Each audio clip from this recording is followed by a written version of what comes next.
ಮನೋರಂಜನ್ ಪೋಷಕರಿಗೂ ಕೂಡ ಒಂದು ಶಾಕ್ ಆಗಿತ್ತು. ಅದೇನು ಅಂದ್ರೆ ಮೈಸೂರಿನಲ್ಲಿ ಆತ 2 ಬಾಡಿಗೆ ಮನೆಯನ್ನ ಮಾಡಿಕೊಂಡಿದ್ದ.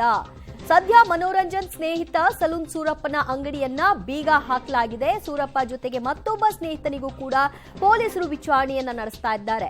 ಮೈಸೂರಿನಲ್ಲಿ 2 ಬಾಡಿಗೆ ರೂಮ್ ಅನ್ನ ಮನೋರಂಜನ್ ಮಾಡಿಕೊಂಡಿದ್ದು, ಈ ಎಲ್ಲಾ ಪ್ಲಾನ್ಗಳು ಕೂಡ ಆ ಬಾಡಿಗೆ ರೂಮ್ನಲ್ಲೇ ಆಗ್ತಾ ಇತ್ತು. ಅವರ ಸ್ನೇಹಿತರನ್ನ ಭೇಟಿ ಮಾಡೋದು ಇತ್ಯಾದಿ ವಿಚಾರ ಎಲ್ಲವೂ ಕೂಡ ಈ ರೂಮ್ನಲ್ಲೇ ಆಗ್ತಾ ಇತ್ತು ಅನ್ನುವಂತಹ ಸತ್ಯಾಂಶವೂ ಕೂಡ ಈಗ ದೆಹಲಿ ಪೊಲೀಸರ ತನಿಖಾ ಹಂತದಲ್ಲಿ ಲಭ್ಯವಾಗಿದೆ. ಆ ಮೈಸೂರಿನ 2 ಬಾಡಿಗೆ ಮನೆಯ ದೃಶ್ಯವನ್ನು ಕೂಡ ನೀವು ನೋಡ್ತಾ ಇದ್ರಿ. ಈ ಮನೆಯ ವಿಚಾರ ಖುದ್ದು ಮನೋರಂಜನ್ ಅವರ ಪೋಷಕರಿಗೂ ಕೂಡ ಮಾಹಿತಿ ಇರಲಿಲ್ಲ. ಅವರಿಗೂ ಕೂಡ ಇದೊಂದು ರೀತಿಯಾಗಿ ಶಾಕಿಂಗ್ ಸುದ್ದಿ.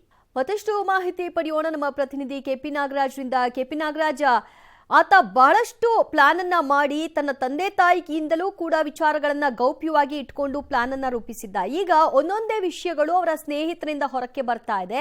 ಈ 2 ಬಾಡಿಗೆ ಮನೆಗಳನ್ನ ಯಾವಾಗ ತಗೊಂಡಿದ್ದು ಮತ್ತು ಅಲ್ಲಿ ಆಗ್ತಾ ಇದ್ದಂತಹ ಚಟುವಟಿಕೆಗಳು ಏನಾಗಿತ್ತು ಅನ್ನೋದ್ರ ಬಗ್ಗೆ ಮಾಹಿತಿಗಳು ಲಭ್ಯವಾಗ್ತಿದೆ. ಕೆಪಿ ನಾಗರಾಜ್, ದಿವ್ಯಾ, ಕಳೆದ 7 ದಿನಗಳಿಂದಲೂ ಕೂಡ ದೆಹಲಿ ಪೊಲೀಸರು ಮೈಸೂರಿನಲ್ಲೇ ಬೀಡು ಬಿಟ್ಟಿದ್ದಾರೆ. ಪ್ರಮುಖವಾಗಿ ಮನೋರಂಜನ್ಗೆ ಸಂಬಂಧಪಟ್ಟಂತಹ ದಾಖಲೆಗಳನ್ನು ಮೊದಲು ಆರಂಭದಲ್ಲಿ ಅವನ ಮನೆಯಲ್ಲಿ ಪಡೆದಂಥದ್ದು, ಜೊತೆಗೆ ಅವರ ಪೋಷಕರು ವಿಚಾರಣೆಯನ್ನು ಪಡೆದಿದ್ರು.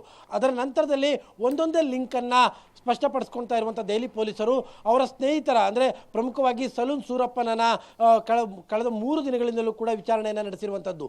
ಇಂಥ ಸಂದರ್ಭದಲ್ಲಿ ಒಂದು ವಿಚಾರ ಸ್ಪಷ್ಟವಾಗಿದೆ ದಿವ್ಯಾ, ಇದು ಅವರ ಪೋಷಕರುಗಳು ಕೂಡ ಶಾಕನ್ನು ಕೊಡ್ತಾ ಇರುವಂಥದ್ದು. ಅಂದರೆ ಅವನಿಗೆ ಮೈಸೂರಿನಲ್ಲಿ ಮನೆ ಇದ್ರೂ ಕೂಡ, ಅಂದರೆ ತನ್ನ ತಂದೆ ತಾಯಿ ಇರುವಂತಹ ಮನೆ ಇದ್ರೂ ಕೂಡ ಅವನು ಪ್ರತ್ಯೇಕವಾಗಿ 2 ರೂಮ್ಗಳನ್ನು ಪ್ರತ್ಯೇಕವಾಗಿ ಮೈಸೂರಿನಲ್ಲಿ ಬಾಡಿಗೆ ಪಡೆದಿದ್ದ. ಆ 2 ರೂಮ್ಗಳಲ್ಲೇ ಅವನ ಈ ಎಲ್ಲ ಕಾರ್ಯಚಟುವಟಿಕೆಗಳನ್ನು ಕೂಡ ನಡೆಸ್ತಾ ಇದ್ದ. ತನಗೆ ಯಾರನ್ನ ಭೇಟಿ ಮಾಡಬೇಕು, ತನಗೆ ಯಾರ ಸ್ನೇಹಿತರನ್ನ ಇಲ್ಲಿಗೆ ವಿಚಾರಕ್ಕೆ ಕರೆಸ್ಕೋಬೇಕು, ಇದೆಲ್ಲವನ್ನು ಕೂಡ ಅವನು ಆ 2 ರೂಮ್ನಲ್ಲಿ ಮಾಡ್ತಾ ಇದ್ದ ಅನ್ನುವಂಥದ್ದು ಈಗ ಸ್ಪಷ್ಟವಾಗ್ತಾ ಇದೆ. ಅಲ್ಲಿಗೆ ಇದು ಬೈ ಫ್ಲೂಕಲ್ಲಿ ಅವನು ಮಾಡಿರುವಂತಹ ಕೇಸ್ ಅಲ್ಲ, ಇದು ಬಹಳ ವ್ಯವಸ್ಥಿತವಾಗಿ ಬಹಳ ಪ್ಲಾನ್ಡ್ ಆಗಿ ಅವನು ಈ ಒಂದು ಕೇಸಿನ ವಿಚಾರದಲ್ಲಿ ತಲ್ಲಿನಾಗಿದ್ದ ಅನ್ನುವಂಥದ್ದು ಈ ಮೂಲಕವಾಗಿ ಸ್ಪಷ್ಟವಾಗ್ತಾ ಇದೆ. ಯಾಕೆಂದರೆ 2 ರೂಮ್ಗಳನ್ನು ಮೈಸೂರಿನಲ್ಲೇ ಬಾಡಿಗೆಯನ್ನು ಪಡೆದುಕೊಂಡು ಅಲ್ಲಿ ತನ್ನ ಕಾರ್ಯಾಚರಣೆಯ ಕೇಂದ್ರವನ್ನಾಗಿ ಅವನ್ನ ಮಾಡ್ಕೊಳ್ತಾನೆ ಅನ್ನೋದಾದರೆ ಎಷ್ಟರ ಮಟ್ಟಿಗೆ ಸೀಕ್ರೆಟನ್ನು ಅವನು ಮೇಂಟೈನ್ ಮಾಡ್ತಾ ಇದ್ದ ಅನ್ನುವಂಥದ್ದು ಕೂಡ ಬಹಳ ಮುಖ್ಯ. ಹೀಗಾಗಿ ದೆಹಲಿ ಪೊಲೀಸರು ಸುದೀರ್ಘವಾದಂಥ ವಿಚಾರಣೆಗಳನ್ನು ಮೈಸೂರಿನಲ್ಲೇ ಮಾಡ್ತಾ ಇದ್ದಾರೆ. ಮೈಸೂರಿನಲ್ಲೇ ಕಳೆದ 7 ದಿನಗಳಿಂದಲೂ ಕೂಡ ದೆಹಲಿ ಪೊಲೀಸರಿದ್ದು ಈ ಪ್ರಕರಣಕ್ಕೆ ಸಂಬಂಧಪಟ್ಟಂಥ ಇಂಚು ಮಾಹಿತಿಯನ್ನು ಕೂಡ ಕಲೆ ಹಾಕುವಂಥ ಕೆಲಸವನ್ನ ಮಾಡ್ತಾ ಇದ್ದಾರೆ. Divya, thank you KP Nagaraj ನಿಮ್ಮೆಲ್ಲ ಮಾಹಿತಿಗೆ. ಹೇಳಿ ಕೇಳಿ ನಿರುದ್ಯೋಗಿ ಆಗಿದ್ದಂತಹ ಮನೋರಂಜನ್ ಈ 2 ಬಾಡಿಗೆ ಮನೆಗಳನ್ನ ಪಡೆದು ಅದಕ್ಕೆ ಬಾಡಿಗೆಗಳನ್ನ ಹೇಗೆ ಕಟ್ತಾ ಇದ್ದ, ಅದಕ್ಕೆ ಅಡ್ವಾನ್ಸ್ ಹೇಗೆ ಮಾಡ್ದ, ಹಾಗಾದ್ರೆ ಇದಕ್ಕೆಲ್ಲ ಆತನಿಗೆ ಬರ್ತಾ ಇದ್ದಂತಹ ಹಣ ಎಲ್ಲಿಂದ ಅನ್ನುವಂತಹ ಪ್ರಶ್ನೆ ಸಹಜವಾಗಿ ಮೂಡುತ್ತೆ. ಇದೆಲ್ಲದರ ಬಗ್ಗೆ ತನಿಖೆಯನ್ನ ಈಗ ಮುಂದುವರಿಸಿದ್ದಾರೆ ದೆಹಲಿ ಪೊಲೀಸರು.